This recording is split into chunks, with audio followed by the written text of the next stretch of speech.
आपका हमारा ई cycle conversation zone में पुनः स्वागत करते हैं।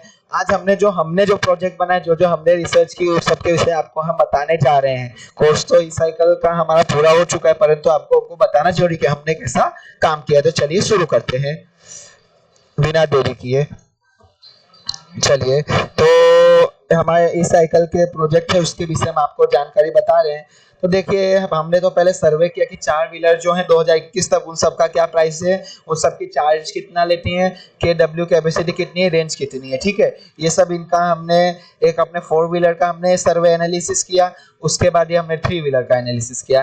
3 व्हीलर का भी हमको 2 से 3 लाख के आसपास दिखाई दे रहा था। इसमें तो करोड़ों में प्राइस जा रहा था। टू व्हीलर का प्राइस भी हमको 1 लाख के आसपास दिख रहा था, जो हमारे प्रोजेक्ट में प्रिफरेबल नहीं था। ये देखिए, ये सब 2 व्हीलर्स का अपने को पड़ रहा था। फिर हमने ई साइकिल पे आए। ई साइकिल पे हमने जब देखा तो ई साइकिल के प्राइस देखा कि 50,000 से मिनिमम प्राइस उसका एक मिनिमम प्राइस 30,000 पे आ रहा है। तो हमने विचार किया कि इसी के ऊपर हम अपने काम करने का विचार लिए। उसका चार्जिंग टाइम भी बहुत, टाइम ऑफ चार्ज है वो भी काफी कम रहता है। इसकी कैपेसिटी भी काफी अच्छी है, केडब्ल्यू कैपेसिटी रेंज भी काफी अच्छा है। तो हमने विचारा कि जो अपने सिटियों में जो ट्रैफिक रहता है उसको कम करने के लिए हम ई साइकिल पे काम करेंगे 2 व्हीलर पर। तो इसमें हमने पहले एस्टीमेट निकाला कि सेकंड हैंड बाइसिकल इस प्रमाण से पड़ेगी। हब मोटर का हमने लगाने का विचार 3,000 के आसपास पड़ेगी। लिथियम आयन बैटरी इतनी पड़ेगी। ऐसे हमने सबका एक एवरेज निकाला। एवरेज अपने को 29,000 मिला कि 29,000 हमारा सब कंपोनेंट्स का प्राइस होगा। हमने टाइमलाइन एक प्रोग्रेस का डाउनलोड किया कि जून से जुलाई से सितंबर में मार्केट सर्वर कंपोनेंट्स कौन से लगेंगे कई डी साइकिल में, वो सब के विषय जानकारी ली। अक्टूबर से जनवरी के बीच हमने सब ईवी कैलकुलेशन कर लिया। इस साइकिल में जो लगती, फरवरी से मार्च के बीच सब फिटिंग्स कर ली, इक्विपमेंट्स को टेस्टिंग चालू कर दी। और अप्रैल से जून के बीच हमने रिपोर्ट राइटिंग कर दी और अभी वीडियो आपको हम अपलोड कर रहे हैं। और कंक्लूजन और ये जो आइडिया हमने बिजनेस में अप्लाई किया, ऐसे हमने रखा है टाइमलाइन में। देखो, कोई भी काम करना हो तो आपको एक टाइमलाइन प्रोग्रेस बनाना पड़ता है। इसी के अक्षय थ्रू हमने काम किया अक्षय प्रोजेक्ट के ऊपर। जुलाई 2023 से लेके जून 2024, एक साल के अंदर अक्षय हमने इस पे रिसर्च पूरी कर दी। ये हमने इसका ग्राफ किया, इधर का ग्राफ डाउनलोड हो गया, डिलीट हो गया। जून तक हमारा फुल प्रोजेक्ट रेडी हो गया। देखिए, जून तक हमारा फुल प्रोजेक्ट रेडी हो गया। हमारा मार्केट सर्वे इतना था, फिर भी कैलकुलेशन में इतना हमारा प्रोग्रेस हुआ, फिटिंग और टेस्टिंग में इतना हुआ, और रिपोर्ट तक यहाँ तक आने तक हमारा प्रोजेक्ट पूरा रेडी हो गया। हमने इसी टूल्स के थ्रू काम किया। परंतु हमारे ऐसी बीच में दिक्कत आ गई कि हमारा जो एसएसआईपी फंड था और बीएलडीसी का नया आने के कारण उसका हमको इक्वल कोटेशंस नहीं मिल पा रहे थे। इसीलिए हमने अपने बीएलडीसी को पीएमडीसी पे ले गए। तो पीएमडीसी में हमने ये देखिए, ये 3 हमने अलग अलग कोटेशन निकाले जब एसएसआईपी फंड हमको मिल गया।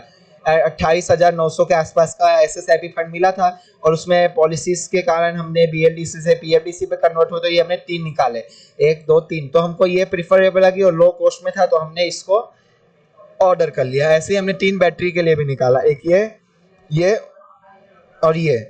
तो हमको ये प्रिफरेबल लगी और सस्ती लगी, तो हमने ये वाली मंगा ली। देखिए, हमने लिखा भी है कि एसएसआईपी पॉलिसी के कारण बीएलडीसी से हम पीएमडीसी पर अपने चले गए। हमको पता है कि बीएलडीसी के एडवांटेज है पीएमडीसी के करता, और इसका प्रोडक्शन परंतु लेस है, और ज्यादा इसके कोटेशन अवेलेबल ना होने के कारण बीएलडीसी मोटर का, तो हमने पीएमडीसी पे स्विच कर लिया। परंतु हम आगे बीएलडीसी पे ही काम करेंगे। ये हमारी ग्रुप फोटो है। हमने जब काम कर लिया तो हमारी एसी साइकिल अच्छी दिख रही थी, नॉर्मल साइकिल एसी से एसी हो गई। ये हमने ई साइकिल और नॉर्मल व्हीकल होता है उसका बीच का कंपैरिजन निकाला है कि डिस्टेंस कितना ट्रैवल करेगी 1 मंथ में, रिफिल कितनी बार करना पड़ेगा, फ्यूल का प्राइस क्या रहेगा, कॉस्ट मेंटेनेंस कॉस्ट कितना रहेगा, टोटल कितना रहेगा। तो हम सीधे 1 महीने का देख लेते हैं, उससे आप 1 साल का, 2 साल का और 3 साल का समझ लेना। तो 1 मंथ में जैसे 300 किलोमीटर दोनों चली, तो इसको 6 बार भराना पड़ा पेट्रोल, और इसको 5 बार भराना पड़ा। एक बार का पेट्रोल का भाव जैसे अभी 90 से 100 रुपए के बीच के आसपास चल रहा है, तो अपने कॉस्ट ऑफ फ्यूल कितना हुआ 1 महीने का 576 रुपया, 576 रुपया। इसका चार्ज करने का सिर्फ 15 रुपए हुआ, और मेंटेनेंस कॉस्ट इसमें 200 रुपए हुआ, इसका उसका कम 196 रुपए हुआ कि भाई कभी काट लग गई या कभी कुछ हो गया, तो 196 के आसपास खर्चा हुआ। तो ओवरऑल खर्चा देखने जाए तो अक्षय महीने का खर्चा इसमें 776 रुपए हुआ, और इसमें 181 रुपए हुआ। तो उसी हिसाब से अगर 3 साल का देखने जाए तो इसमें 27,000 खर्चा हो रहा है, वहीं ये 6,512 रुपए में निकल पूरा 3 साल में हो जा रहा है। तो आप देख सकते हैं कि नॉर्मल व्हीकल और अपनी ई साइकिल में कितना बड़ा डिफरेंस खड़ा हो रहा है। इससे हम कह सकते हैं कि जो हमारी ई साइकिल है वो काफी सक्सेस रही है। ये हमने ऑब्जर्वेशन टेबल निकाला है कि इतने वेट के आदमी ने इतनी स्पीड तक मिली, इतने किलोमीटर ट्रैवल किया, चार्जिंग के पहले ले जाने के राइड पे ले जाने के पहले कितना वोल्टेज, राइड पे ले जाके आने के बाद कितना वोल्टेज और कितना टाइम लिया, सबके विषय में टेबल बनाया है। तो सबसे हाईएस्ट स्पीड अपने को यहाँ मिली है कि एक 45 किलो का व्यक्ति था, उसने 35 की स्पीड चलाई और 5 किलोमीटर तक चली गई और 28 वोल्ट रहा और डिस्चार्ज सिर्फ 27.3 वोल्ट हुआ और 7.40 मिनट में उसने कवर कर लिया टाइम। तो ये हमने अखा एक चार्ट, ऑब्जर्वेशन चार्ट हमने बनाया। ये देखिए हमारी स्पीड और वेट कर्व है कि जैसे जैसे वेट बढ़ता जाएगा वैसे वैसे हमारी स्पीड डिक्लाइन होती जाएगी। 105 के आसपास अपनी स्पीड बिल्कुल गिर जाएगी, यानी समझ लीजिए कि 9 किलो तक का व्यक्ति इसमें आराम से 10 से 15 किलोमीटर पर आवर की स्पीड से चला सकता है। और ये हमारा स्पीड डिस्टेंस कर्व, यानी जैसे जैसे वेट बढ़ेगा वैसे वैसे डिस्टेंस कम होता चला जाएगा। जैसे 9 किलो तक का व्यक्ति होगा सबसे कम 4 किलोमीटर तक ही एक चार्ज पे चला पाएगा। ये हमारे ग्रुप फोटो और यूजर्स है कि जिन्होंने यूज किया वो सबके फोटोज हैं। ये हमारे कॉलेज के फैकल्टी और ये सब हमारे फ्रेंड्स हैं जिन्होंने साइकिल को यूज किया था और ये सब उनके फीडबैक है। जैसे हमारे खुद के फैकल्टी जो स्नेहल सर हैं उन्होंने इसको यूज किया तो सेटिस्फैक्टरी रिजल्ट के जरिए कहा, और बाकी सब हमारे जो फ्रेंड्स थे उन लोगों ने यूज किया तो उन लोगों ने जो हमको फीडबैक दिया वो सबका फीडबैक अपने यहाँ दिखाया है। अब ट्रबल शूटिंग इसमें बहुत से हुए। पहला ट्रबल शूटिंग हुआ मोटर लोकेशन प्रॉब्लम। ठीक है, मोटर लोकेशन प्रॉब्लम में क्या हुआ कि जो मोटर थी हमको इसमें फ्रेम नहीं मिला, इसलिए हमको खुद फैब्रिकेशन में जाके ऐसा फ्रेम बनाना पड़ा। ऐसा फ्रेम बनवा के हम इसको ऐसे अलाइनमेंट में लाए जिससे हमारा पहला ट्रबल शूटिंग हो गया, मोटर लोकेशन प्रॉब्लम खत्म हुई। उसके बाद है कोरोजन, क्योंकि पुरानी साइकिल लेंगे पुरानी साइकिल में कोरोजन लगा होता है। तो उसमें हमारे फ्रेंड ने क्या किया, जितने भी कोरोजिव पार्ट थे उस पर ब्लैक ऑयल पेंट लगा के कोरोजिव पार्ट को प्रोटेक्ट कर लिया। उसके बाद अगला आया पावर की का वायर कम था और इसमें हमको कुछ दिया नहीं था, तो हमने ये ऐसे जो कंड्यूट में जो मतलब फिक्सिंग लगा के कंड्यूट फिक्सिंग लगा के ये पावर लोकेशन जो होती है पावर की का उसको ट्रबल शूट कर लिया। उसके बाद आता है कंट्रोलर हमारा बार बार शॉर्ट हो जा रहा था डिफरेंट रीजंस के कारण। तो उसके लिए हम क्या कर सकते हैं कि आप छोटा पतला वायर लाके इसके अंदर सोल्डरिंग करके भी हर बार इसको ठीक कर सकते हैं, आपको बाहर जाने की जरूरत नहीं है। उसके बाद बैटरी टर्मिनल्स, इसमें हमारे देखा तो हमारे फ्रेंड ने हमें इसमें काफी आइडिया लगाया कि हमारे जो टर्मिनल्स थे काफी छोटे दिए थे जिससे बार बार शॉर्ट हो जाए। तो हमने क्या किया, जो बड़े टर्मिनल्स होते हैं मेल फीमेल वाले वो लाके इसमें हमने फिक्स करके कंप्लीट कर दिया। ये हमारे सब कंपोनेंट्स थे। मोटर थी, मोटर हमारे पीएमडीसी मोटर है, जैसे आप बताए सबके विषय हमने यहाँ जानकारी। स्क्यूलर के सन मोटर थी, इसमें सब डीसी टाइप की मोटर होती है। इसका रेटेड करंट 13.60 एम्पियर था। करंट विदाउट लोड का 0.7 से लेकर 1.4 एम्पियर है।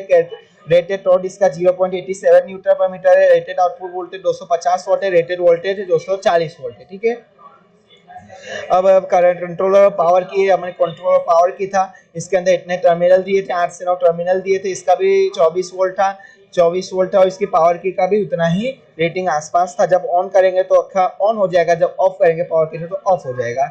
और ऑर्डिनरी बाइसिकल होता है, जो ऑर्डिनरी बाइसिकल अपनी ऐसी थी, ऑर्डिनरी बाइसिकल जो ऐसी थी इसको हमने हमारे फ्रेंड के थ्रू लिया। ऐसे सिंपल बाइसिकल थी जिस 16 से 24 किलोमीटर पर घंटे चलती है और काफी ढीली ढाली थी, उसको हमने कन्वर्ट किया।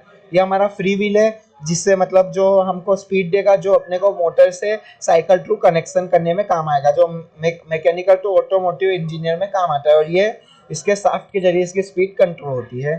बैटरी और चार्जर, ये बैटरी और ये हमारा चार्जर है जो हमने 24 वोल्ट और 20,000 मिली एच की बैटरी इस्तेमाल की है। ये इसके सब 24 और 20,000 मिली एम्पियर के हैं। 25.9 वोल्ट इसका नॉमिनल वोल्टेज है। नॉमिनल कैपेसिटी 20 एच की है।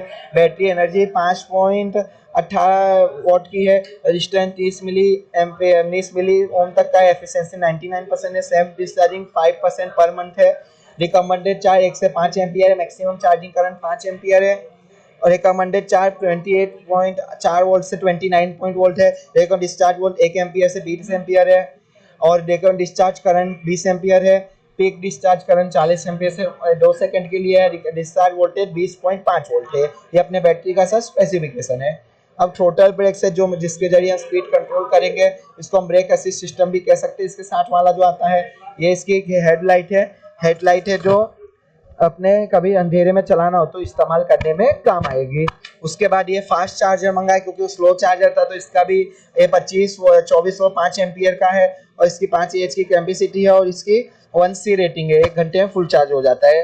मैक्सिमम चार्ज ये 5 एम्पियर करंट देगा, ये 4 घंटे में फुल चार्ज हो जाता है। इसकी 0.25C रेटिंग है। इसमें कूलिंग फैन भी आता है, ऑटो कट ऑफ फीचर है, ओवरचार्ज प्रोटेक्शन भी, शॉर्ट सर्किट प्रोटेक्शन है, और ये सिर्फ लिथियम आयन के लिए इस्तेमाल होती है। ये हमारा स्पीडोमीटर है। स्पीडोमीटर इसको हम लगाए थे, इसके ओडोमीटर में 99,000 किलोमीटर पर मीटर तक हो सकता है।